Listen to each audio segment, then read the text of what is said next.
Sunday. For the next 4 weeks, you got StarCraft. Some good StarCraft. And then after that, they're going into the. Wait, is that? Yeah, after that, they're going into the playoffs, which will be also some, if anything, even better StarCraft, right? Because then we're narrowed down to the people who've made it through. They've run the gauntlet, and they're into the playoffs where they can really start fighting for that money.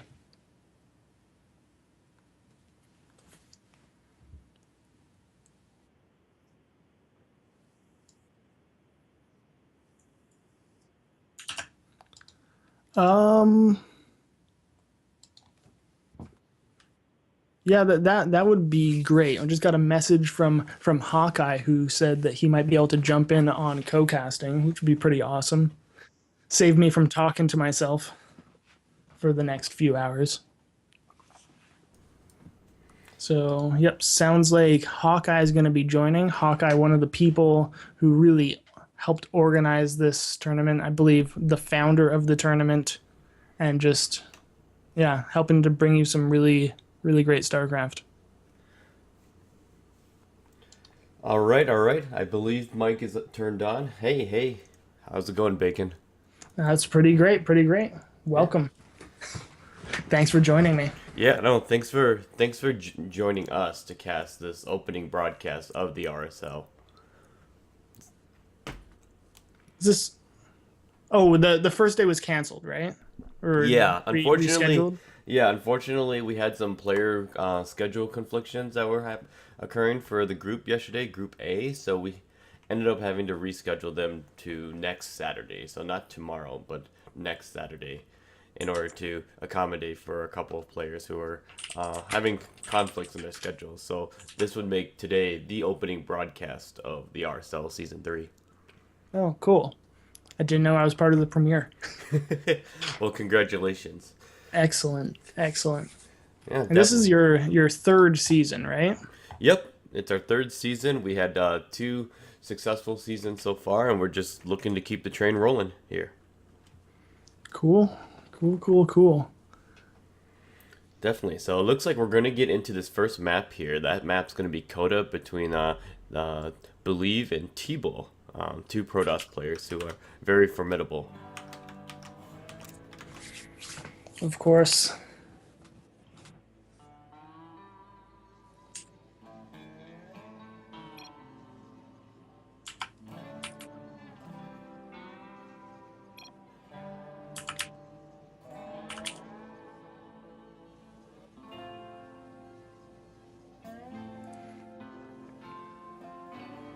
And in the bottom right, we have another endurance esports player. They're in the purple, and their name is TeebuL.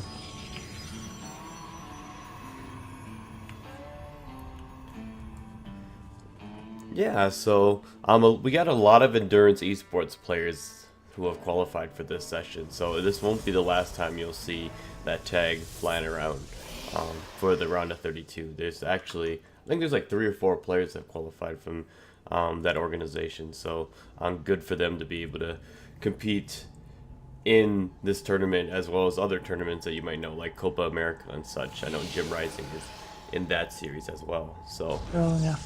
after they're originally part of Brawl Esports, but for one reason or another, there's a split that occurred. Their StarCraft 2 division made Endurance Esports. So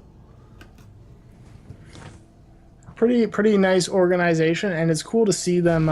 Cool to see them getting some recognition in tournaments like this, because that is one of those ones that I was sort of thinking about when I was saying like these teams that they're around, but they don't really have that name recognition yet, right?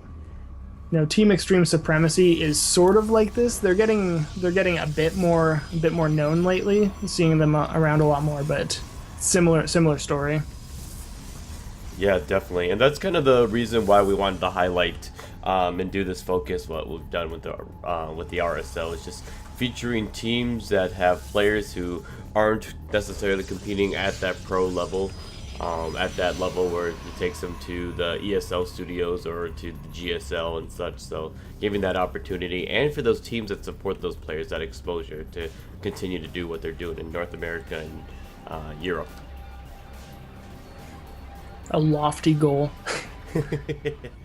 Yeah, so we're seeing actually that Believe and TeebuL taking this series just like every other mirror matchup. It's exactly like a mirror to start off with, so everything's pretty much timed right now, and we might see a difference in the tech that's going to come out, but we do see that TeebuL is going to be able to push out a Stalker with his, while Believe is going to just go ahead and go with the Mothership Core Warp Gate opening. Yeah, and this will give Believe a chance to get up to that Stargate tech as well. So a very quick Stargate, but also a Stargate from TeebuL. So we could see. I'd love to see some Phoenix versus Phoenix, but I feel like that's not incredibly likely. Those are the games that you remember, though. Those compositions that just kind of that Phoenix versus Phoenix. I remember there's an MLG. I don't remember who it was, if it was like Rain or if it was some other Protoss. There's two Protoss players that would Phoenix versus Phoenix, and basically whoever was the first one to lose their Phoenixes lost the game, and it went on for like 25 minutes. Yeah, those games are pretty crazy, but looks like we will have an. Oh no, it is going to be a Phoenix from Believe. I was thinking it might be an Oracle just because we saw the Robo get thrown down. I thought maybe it would be like you can't really support going for both Phoenixes and Robotech. Oh, the Mothership Core goes down. Oof. Tried to recall it, but did it just a second too late. Yeah, TeebuL being a little greedy there. I was really concerned that the Mothership Core was under fire by that Stalker, like right when it was even getting in. So being a little greedy, and he ended up paying for it. He ended up losing that Mothership Core. And we're actually, looks like we're going to see Phoenixes from both players. Yep, Phoenix from both players. I mean, you can't really go Phoenix as TeebuL once you scouted with that Mothership Core that they were going. Or can't really go Oracle once you scatter that they're going Phoenix, right? That's just way too volatile and way too easy to just do nothing with it. Yeah, most definitely. But we do see Believe is going to go take that second base, so he's stopping Phoenix production just to get a couple Phoenixes to kind of force TeebuL to, catch up and kind of be a little bit on the defensive end, and he's going to take advantage of that and get that Nexus. Yeah, and that's a pretty bold move in our PvP matchup. It's probably the one that you can expand the least aggressively in. Oh, gotta be careful with these Phoenix. One of them almost goes down there. Yeah, but we're seeing TeebuL, he's gonna warp in some Stalkers on the opposite side, so TeebuL looking to get a little serious, and we're gonna see if Believe is gonna have the units to be able to defend us. Yeah, I mean, the Mothership Core will not be able to photon overcharge that, so that's one of the few ways to really defend this natural. That will Believe might be able to buy a bit of time and then get that overcharge off, but it's already going to be at half health when that happens. Yeah, we do see Phoenixes are going to try to get engagement, but photon overcharge is going to go down, and TeebuL's units are going to start pulling back. Phoenixes are going to start doing some lifts, and Immortal even coming in to defend, so Believe looking to be in an alright position here, even though his Nexus has taken considerable damage. Yeah, I mean, the Immortal is really the saving grace of this. It really sucks that Believe lost his 2 Phoenix when doing this, so it could even just be picked up right here. And I think that's what's going to happen. Yep, the Immortal gets picked up. These Stalkers are going in. They didn't even wait for the Mothership Core's Photon Overcharge to run out.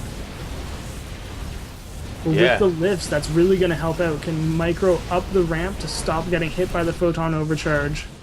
But now the Stalker count, I thought it was in favor of Believe, but it actually is not.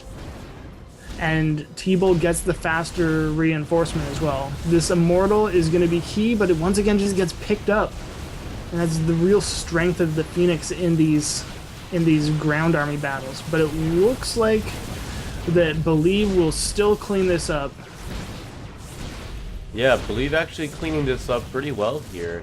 I think the big thing that TeebuL kind of failed to neglect was well, he didn't fail to neglect, he neglected it, was the photon overcharge was inside. When he was taking those engagements against the stalkers, there's a bunch of his own stalkers being fired on by that photon overcharge when they were just inches away from being in the firing range. So definitely a small little factor that probably turned the tide of that engagement for TeebuL. Yeah, seems like it. Now, Believe is gonna move down the ramp with this small force and immediately go after the Phoenix. Doesn't quite finish it off though. There we go. So Phoenix does go down, and this Immortal is going to do a lot of work. It will not go down, and that is it. Yeah, Believe takes this first game in this best of 3 series. I gotta say, I believe. I believe and believe. That was a nice defense. And I think you were totally right. Just like fighting through that photon overcharge was just too much. Like you don't have enough units at that point of the game where you can just say screw it and go like YOLO mode. You know, it's you gotta play around that. Yeah, and PvP, it's always a we like to joke around and say it's kind of a dice roll matchup, but it's those small little things that can turn the tide of an engagement that's where the whole dice roll concept comes in, where you just got to be super precise with it, and even with having just a couple units compared to, you know, later game death ball sort of compositions and such. So Yeah, that's for sure. I mean, Susan's not here to make this joke. Or in Infinity, I should say. She's not here to make this joke, but the one thing she mentions in every PvP we ever cast or watch together is she takes note of like which Protoss player loses the first unit, right? And like more often than not, if it ends in the early game, the person who lost that first Stalker, lost that first Phoenix, they just die, right? So it's like super unforgiving in that way. So you got to be careful with every single one of your units. Well, that's just like the joke back in Wings of Liberty with PvP, where it was the first person to expand lost. Yeah. Oh, God. Oh, that's funny. I'm going to have to pay attention to that to see who loses the first unit. You know, it's the first blood that, you know, you bleed to death. You just bleed to death. Yeah, so Terraform's going to be our second map. It's going to be starting